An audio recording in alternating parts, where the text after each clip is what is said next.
নমস্কাৰ বন্ধুসকল, স্বাগতম জনাইছো জবছ ফৰ আসামৰ এটা গুৰুত্বপূৰ্ণ ভিডিঅ'লৈ।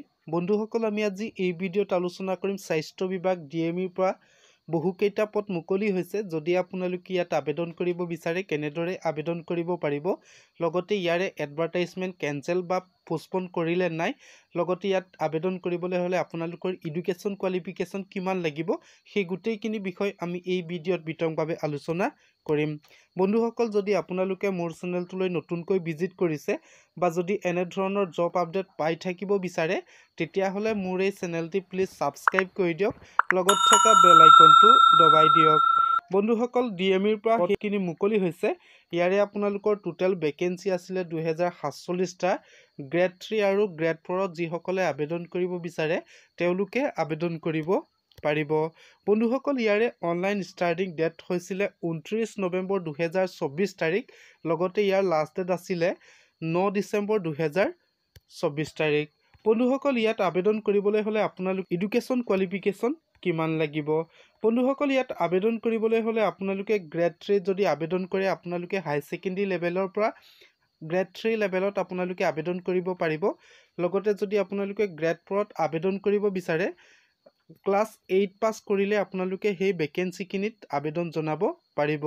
বন্ধুসকল, যদি আপোনালোকে গ্ৰেড 3 টেকনিচিয়ান এণ্ড নন টেকনিচিয়ানত যদি আবেদন কৰিব বিচাৰে, ইয়াৰে আপোনালোকৰ প্ৰতি মাহৰ দৰমহা হ'ব 14,000ৰ পৰা 60,500 টকা আপোনালোকৰ পৰ্যন্তলৈকে গ্ৰেড পে হ'ব। লগতে আপোনালোকৰ গ্ৰেড 3 যদি আবেদন কৰিব বিচাৰে, ইয়াৰে আপোনালোকৰ প্ৰতি মাহৰ দৰমহা হ'ব 12,000ৰ পৰা 52,000 পৰ্যন্তলৈকে আপোনালোকৰ প্ৰতি মাহৰ দৰমহা হ'ব।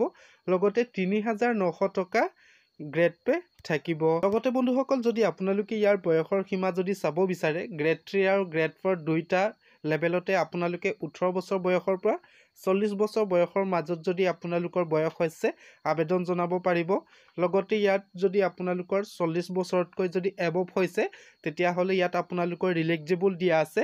ইয়াৰে OBC MOBC কেণ্ডিডেটসকলৰ কাৰণে 3 বছৰ ৰিলেক্সিবল দিয়া আছে। SC ST কেণ্ডিডেটসকলৰ কাৰণে 5 বছৰ ৰিলেক্সিবল দিয়া আছে। লগতে যদি আপোনালোকে বিকলাংগ বা PWD কেণ্ডিডেট হয় তেতিয়াহ'লে আপোনালোকক ইয়াক 10 বছৰ ৰিলেক্সিবল দিয়া। লগতে বন্ধুসকল, এমপ্লয়মেণ্ট এক্সচেঞ্জত ৰেজিষ্ট্ৰেশ্যন কৰা হ'ব লাগিব। সেই ৰেজিষ্ট্ৰেশ্যন আপোনালোকৰ ভেলিড থাকিব লাগিব। লগতে এমপ্লয়মেণ্ট এক্সচেঞ্জখন ৰেজিষ্ট্ৰেশ্যন কৰিব লাগিব।